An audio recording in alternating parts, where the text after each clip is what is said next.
Bonjour à tous, la ville des Avirons continue le zapping d'Aviron Actu de l'année dernière avec tous les événements qui ont marqué l'année municipale de 2024 dans toute sa diversité.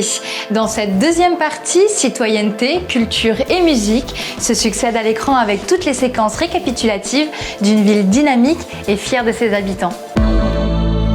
La cuisine, c'est le partage. Je ne dirais pas de fierté, mais de la contentement de pouvoir partager avec d'autres collègues, avec d'autres chefs, avec d'autres passionnés. C'est ça la fierté qu'on a aujourd'hui. Et comme on le fait à travers le monde. Je me souviens de mots que vous avez dit il y a quelques instants, quand vous êtes arrivé auprès d'un participant. Vous lui avez dit le plus important dans la cuisine, le plus important, c'est la passion. La passion, l'amour, le mot que j'ai utilisé, c'est l'ingrédient secret, comme on dit, pour rajouter dedans, pour mettre vraiment cette passion-là, laisser cuire lentement, laisser mijoter, rajouter les épices. Quand on entend les candidats parler, l'autre a rajouté de la vanille, l'autre va faire une confiture, mais ça se sent. Il parle avec passion, il parle avec l'envie de faire bien. C'est une attente de notre jeunesse, des gens qui pratiquent ce sport. C'est une belle installation et c'est un jour inoubliable pour nous parce que nous savons que nous faisons plaisir à de nombreux jeunes qui vont venir s'entraîner ici, qui vont faire des démonstrations et qui vont pouvoir s'épanouir dans leur sport. L'officialisation, aujourd'hui l'inauguration, mais c'est ouvert depuis la fin de décembre 2023 et déjà c'est très fréquenté. Tous les feux sont ouverts. C'est un succès, personne ne peut le nier. Tout le monde reconnaît que c'est une belle installation et que la jeunesse s'en est emparée tout de suite. Il s'est approprié cette installation et ça c'est formidable, c'est ce que nous attendons. C'est une installation de plus que nous avons sur notre territoire. Donc notre territoire s'enrichit d'installations sportives et c'est pas pour rien que nous sommes ville active et sportive. Cette année, on démarre avec on a une série de plantes là. On a du cosmos, de la sauge. Il y a une troisième variété, j'ai oublié le nom là. Et on a une nouvelle variété qui doit arriver dans la journée, qu'on va compléter, c'est fleur rouge, pour donner un peu plus de couleur. Donc on cherche à embellir, à fleurir la ville. On essaie de changer tous les ans, d'essayer de faire autre chose. Comme on a 3 plantations dans l'année, ça c'est le premier de l'année. Dans 3 mois et demi, on aura un second. Et d'ici le mois de novembre, on a un troisième pour les fêtes de fin d'année. Tu parles de couleurs, on peut s'attendre à quelle couleur? Du bleu, du orangé? On a de l'orange, un peu de jaune, du mauve et la rouge. Avant on était une course 100% avéronaise et maintenant on passe aussi par Étang-Salé-les-Bains, on vient leur faire un petit coucou. Il y a une vingtaine de kilomètres et à peu près 900 mètres de dénivelé positif. Voilà, donc le parcours qui change, c'est-à-dire qu'on part des Avirons, on va descendre en bas jusqu'à la ravine du Ruisseau, jusqu'à la plage des Avirons et après on va aller bifurquer on va aller chercher Étang-Salé-les-Bains pour après remonter dans la forêt, aller tout en haut de Queue de Cheval et puis après redescendre sur le stade des Avirons. Est-ce qu'on peut savoir le nombre d'inscrits pour cette année? Ouais, on a à peu près 280. Ce qui est bien, on attendait, on avait une limite à 300 et 280, on est content. Et tout à l'heure, vous nous avez dit qu'il y avait les petits qui faisaient un top départ aussi aujourd'hui. Est-ce que vous pouvez nous expliquer aussi cette catégorie? Oui, tout à fait. Cette année, on a une proposition de l'école Paul Hermann pour faire une mini papang. Donc on s'est mis ensemble pour faire courir les petits. Donc CM1, CM2, il y aura à peu près une cinquantaine d'élèves. Et une mini papang qui fera 1,3 km. L'après-midi, on va au cinéma. Il y a Acrobranche de prévu, Laser Game. Il y a une journée où il y aura plusieurs activités, dont vélo couché, vélo debout, modélisme. Après, on va au karting sur la piste Jamaïque. Et dernier jour, c'est un atelier Top Chef. Combien d'enfants il y a pour ce centre ado? 40. Donc une majorité de garçons et de filles. Et c'est de quel âge à quel âge? De 12 ans jusqu'à 17 ans. Est-ce que les enfants, y attendent un planning aussi palpitant que ça? On essaye toutes les vacances de changer les activités au fur et à mesure. Il faut innover un peu. Et du coup, ça leur plaît. Ils ont vu le planning, ils étaient contents. On a décidé de faire en fait la pré-journée mondiale de la tortue parce que du coup ça tombe pendant les vacances scolaires, donc on s'est dit que ce serait un moment plus propice pour que les personnes puissent se joindre à nous et célébrer donc les tortues. Le programme, il y a plusieurs activités. On a la tribu Anime Tous qui vient pour faire des ateliers créatifs. On a des ateliers sel de bain avec Green and Good au naturel. La prof relais, Madame Émilie Frégonara, vient pour nous faire des jeux, des activités, jeux de société, de la peinture. Et on a aussi un petit escape game avec Anna qui est guide touristique, donc qui a mis tout ça en place pour pouvoir faire le maximum d'activités aux enfants. Aujourd'hui, on est à la pépinière donc des avirons pour voir un peu quels sont le processus en fait pour les différentes plantes endémiques qu'il y a. Donc c'est vraiment une belle sensibilisation que nous aimons partager donc avec nos seniors, voir un peu cette belle biodiversité au niveau surtout des plantes endémiques. Donc dès leur commencement, donc au niveau de cette serre et comment elles arrivent partout dans la ville des Avirons. Les seniors déjà, ils sont quand même très bien, ils sont de grands connaisseurs au niveau des plantes, mais je vois aujourd'hui qu'ils apprennent toujours en fait. Donc ce qui est bien, c'est qu'il y a un bel échange qui est créé donc avec les animateurs. Donc nous avons Fabrice et Erickson. Donc il y a un très bel échange qui est créé et ça permet vraiment d'enrichir les uns comme les autres. J'ai été bien heureux de retrouver une ambiance que je connaissais à fond, ou presque.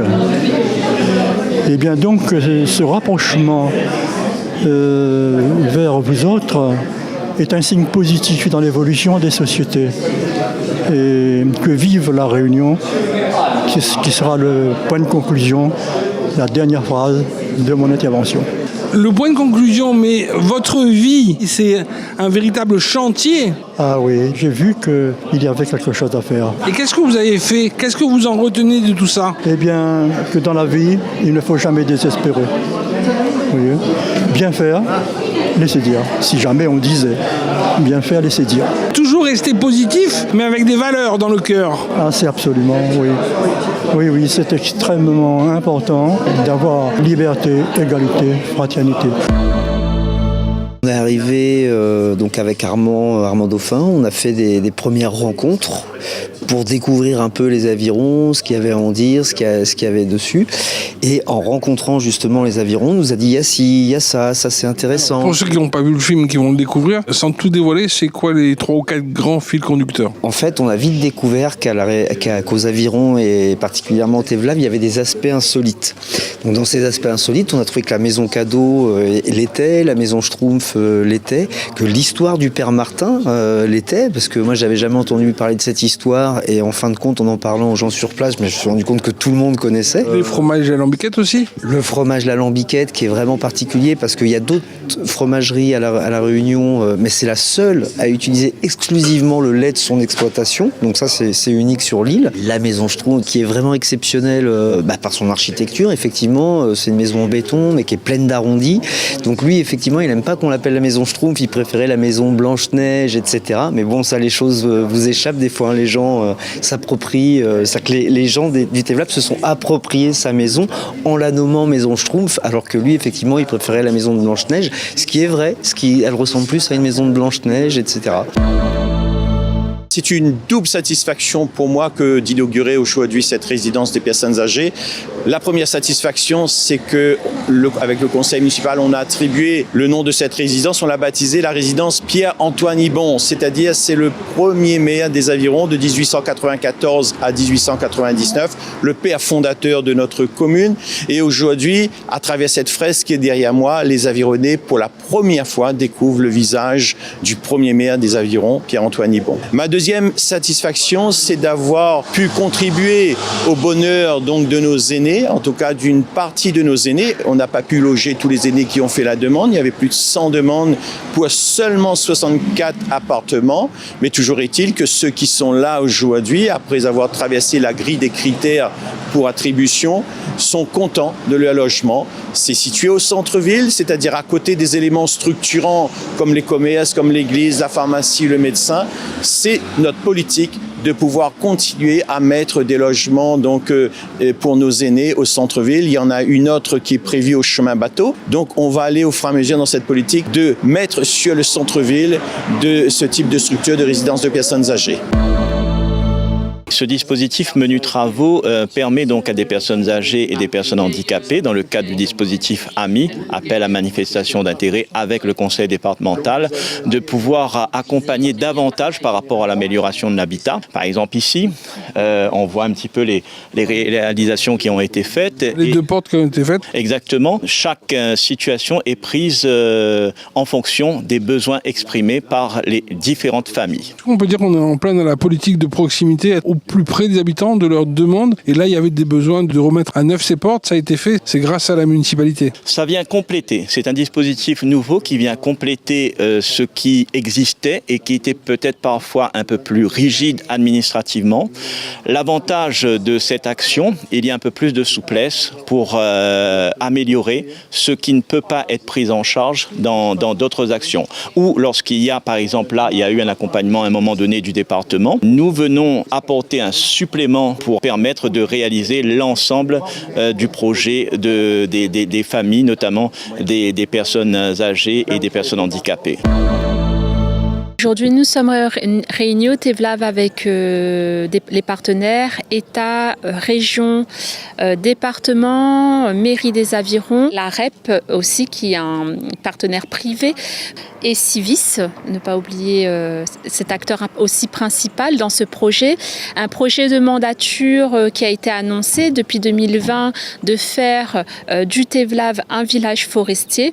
Et aujourd'hui, ce qui conviendrait de dire, c'est que la mairie des Avirons a missionné un cabinet d'études pour nous aider à travailler sur ce projet avec l'ensemble des partenaires. Donc le cabinet d'études aura pour mission de coordonner l'ensemble des acteurs. Donc aujourd'hui, nous sommes sur la phase 1, comité de pilotage, pour poser le diagnostic de ce qu'est notre village forestier et ce que nous souhaitons apporter concrètement pour valoriser ce village en village forestier. De refaire cette action en fait chaque année, c'est important pour nous comme pour le public qui sont à la recherche d'une formation ou d'un emploi. Les personnes qui viennent à ce forum, ils vont trouver tous les renseignements possibles pour s'insérer, pour se former et avoir un cursus. Oui, voilà. Donc en fait, si vous voulez, on a plusieurs partenaires. Donc c'est des partenaires qui partent, on va dire, vers la recherche d'emploi, donc avec le France Travail, mais aussi comme le PLI, Aradom et d'autres développeurs ou formations qui sont des partenaires qui vont plus aider les personnes à trouver une formation dans le domaine qu'ils souhaitent. On peut dire aux gens aussi que faire de l'intérim ou faire de la formation, ça peut aussi déboucher à terme sur un CDI. Exactement. Donc c'est vrai qu'aujourd'hui, nous avons non seulement des offres d'emploi, des offres de formation, mais c'est vrai que ça peut les aider à déboucher sur un CDI, donc sur un emploi plus stable et plus à long terme. Grosse fierté pour moi parce que je m'y attendais pas du tout. Et quand on a fait le décompte, m'a entendu y arrive deuxième prime, il dit c'est foutu pour cette année, peut-être l'année prochaine. Et là, franchement, c'était une grosse surprise en fait aujourd'hui. Pour les gens qui n'étaient pas là, on a écrit sur quoi? Alors, le texte, c'est l'amour don't care. Donc, moi, j'ai écrit un texte sur l'amour vrai, parce que, mine de rien, de nos jours, on dirait qu'on n'y croit plus, mais on a envie d'y croire quand même, voilà. On a vu quand même le niveau était quand même assez haut et gagner à ce concours-là, franchement, il doit être chouette quand même. Mais il est chouette parce que je n'avais pas du tout la prétention de gagner. Moi, c'était pour participer. Voilà, m'avait envie de participer. L'année dernière, pareil, m'avait envie de participer. Là, me dit, c'est la deuxième fois, et puis, m'y tente, quoi. Voilà, m'y attendais pas. Moi, arrive dans les 5 premiers déjà, donc là, le premier prix, c'est vraiment une grande satisfaction. La Réunion, c'est un gros changement de territoire. Alors j'ai beaucoup de choses à assimiler, mais surtout ce que j'appellerais une mise à jour de mon logiciel, parce qu'il se trouve que je connais déjà un petit peu l'île, pour y avoir notamment fait mon lycée. Donc c'est presque un retour aux sources un petit peu pour moi en réalité. C'est une première visite aux Avirons, mais aussi on voit que c'est une réunion de travail. Vous avez parlé du CTG, du centre social. Oui, effectivement, on a abordé beaucoup de sujets. À travers la CTG, on arrive à embarquer plein de sujets. Moi, ce qui me frappe, c'est d'abord la volonté d'équilibre. C'est-à-dire qu'il n'y a pas un projet qui viendra supplanter un autre. Ce sont des projets d'ensemble, ils sont vus dans une logique globale. Et dans ce souhait de faire avancer le territoire sans forcément par à-coup, mais plutôt de le faire avancer dans le long terme. Et je trouve que c'est important. Alors il y a des problématiques de logement, il y a des problématiques d'animation de la vie sociale, et puis il y a aussi un territoire qui est très allongé entre les bas, les hauts, et comment on traverse ce territoire et comment on l'anime. Et je trouve que c'est aussi très intéressant d'avoir la vision des équipes sur le terrain pour nous permettre de bien comprendre et du coup de bien les accompagner. Moi je trouve que c'est très intéressant pour que ces jeunes sachent un petit peu le métier des sapeurs-pompiers, les missions qui nous sont confiées et pourquoi pas des vocations plus tard. Et ce matin, un mot simple pour qu'ils comprennent, qu'est-ce que vous leur avez dit? Pour qu'ils comprennent, on fait une présentation déjà du métier de sapeur-pompier, voir un petit peu aussi ce qu'on rencontre beaucoup, c'est les accidents domestiques, les sensibiliser et les expliquer un petit peu le but de la plateforme unique 15-18 qui se trouve à Saint-Denis, parce que beaucoup de gens ne comprennent pas comment se fait-il que maintenant les appels n'arrivent plus dans les casernes et ça arrive directement à Saint-Denis. Quand ils auront 14 ans, certains jeunes peut-être, et j'espère, qui seront intéressés pour être jeunes sapeurs-pompiers et pourquoi pas plus tard être des sapeurs-pompiers professionnels ou volontaires et même des futurs officiers pour assurer la relève du SDIS 974. C'était le deuxième épisode du Zapping. Je vous donne rendez-vous la semaine prochaine pour la suite. Ville les Avirons, vers un territoire durable.